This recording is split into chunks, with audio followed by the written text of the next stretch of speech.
جیسے انسان کو پانی پینے کی ضرورت ہے، اللہ تک پہنچنا ہے نا، پانی پینے کی ضرورت ہے۔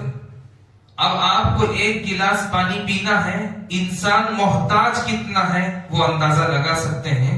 ایک گلاس پانی پینے کے لیے اسے زمین کی ضرورت پڑے گی، وہ زمین کا محتاج ہے۔ کہاں سے پانی نکالے گا؟ زمین کا محتاج۔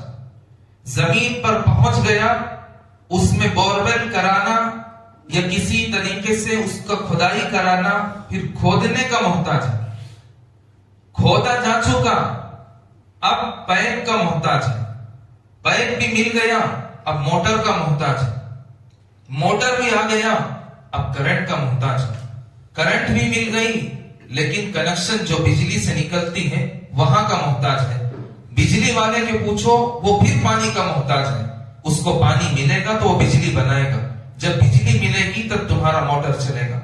پانی سے پانی تک کا سفر اگر آدمی کر لے تو اس پانی سے پانی تک کے سفر میں اللہ کو پہچان سکتا ہے۔ انسان دیکھو کتنا پریشانیوں میں مبتلا ہے اور کتنا اسباب کی ضرورت اس کو پڑتی ہے، اور اللہ کے لیے تو کچھ نہیں۔ کن فیکون، اللہ تبارک و تعالیٰ کسی چیز کا کچھ ارادہ فرماتے ہیں کہ ہو جا، بس فیکون بلا تاخیر، بغیر کسی تاخیر کے ایک سیکنڈ بھی، ذرہ برابر بھی ادھر ادھر نہیں ہوتا، فوراً تیار ہے۔ علماء فرماتے ہیں کہ اللہ کی پہچان اگر دیکھنا ہے، اللہ کی مخلوق میں سے اللہ تعالیٰ نے قرآن پاک کے اندر اونٹ کا تذکرہ کیا۔